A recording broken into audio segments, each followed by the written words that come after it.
I'm Theo. I'm the co-founder of the Frankfurt Bitcoin Meetup. I'm also a former Rare Pepe scientist and currently an auctioneer at Goodman Auctions and Mint Gold Dust. In my opinion, NFTs brings a totally different value proposition to cryptocurrency, blockchain, or whatever you want to call it, in the sense that something like Bitcoin represents objective value.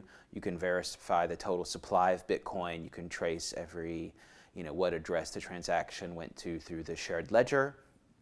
And with NFTs, you can also do that. You can also send them like you would send a Bitcoin, but the value proposition is primarily subjective value, in the sense that it's worth something because of it looks cool, or it's funny, or how art is more subjective value than something more objective value. And what we've seen through the years is that that's attracted a completely different type of person to the ecosystem.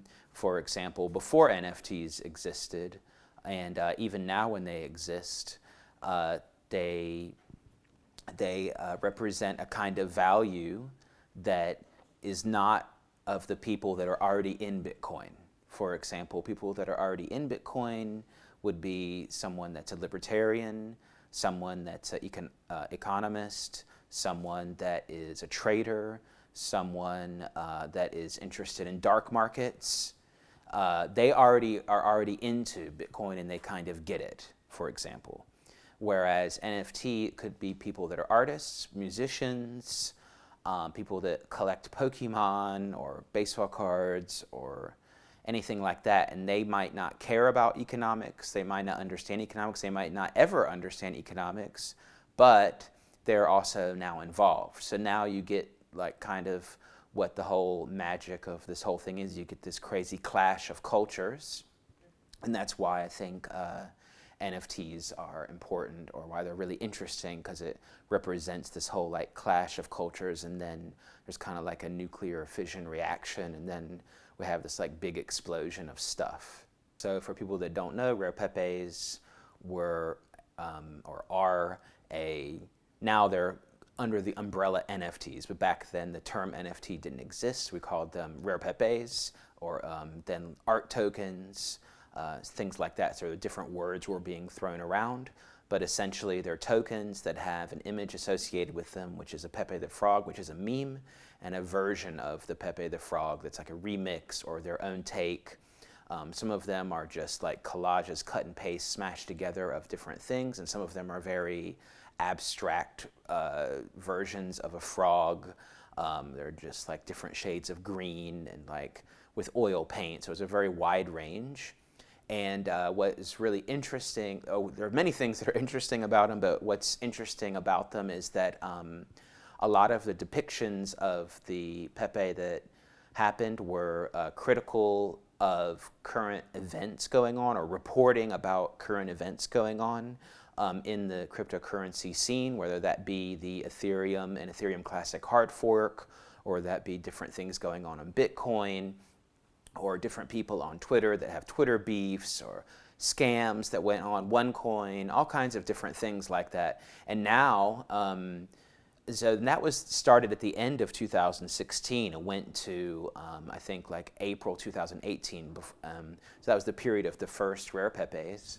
And now looking back, people that are new to NFTs and they want to get Rare Pepes, they don't even know about these things like OneCoin, or they don't know the stories that are depicted on the Rare Pepes are, and then they look at it and they kind of learn part of history through that artwork. So I think that's a real interesting aspect of it.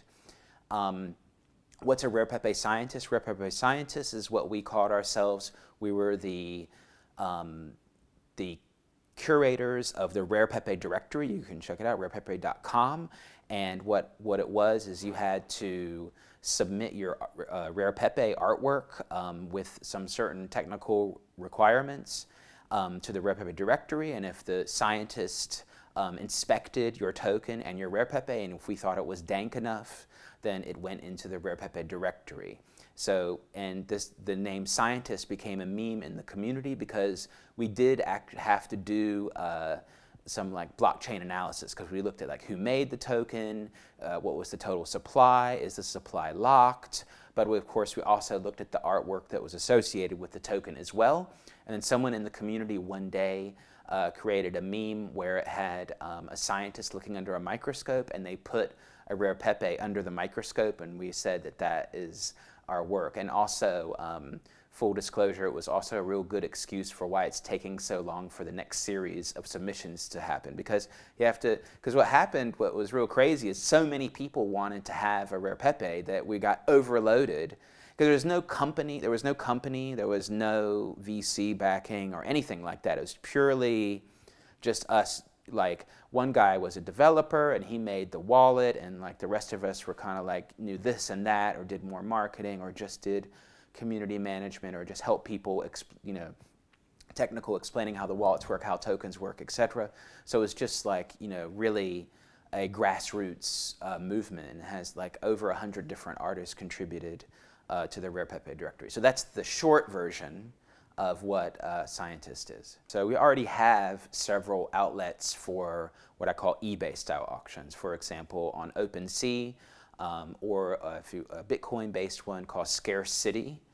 There you can bid on an auction, and when you bid, and if it's getting close to the time ends, then the timer resets, and you have more time to bid, for example.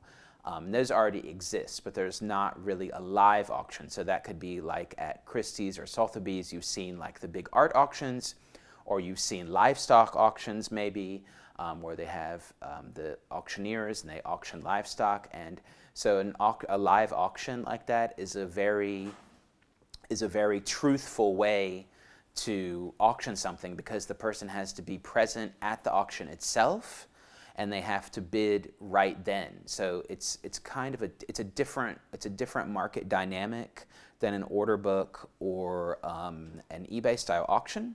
And they work in an online live auction works in the sense that you hear my voice and you bid in a bidding room, and a live in-person auction works in the sense where you register and you have a paddle and you bid just like you would, like you see at an auction with a paddle. You can go to t.me/NFT auctions and join the Telegram group, and you can also go to mintgolddust.com, and you can also check out Mint Gold Dust. This is my first time at the conference, and it's really cool so far. I think there's a high value in smaller events where you can really take time to meet people and discuss things, and the venue and the location is amazing, and there's a really awesome saltwater pool. It's really crazy, and you should just come for the saltwater pool if you have a chance.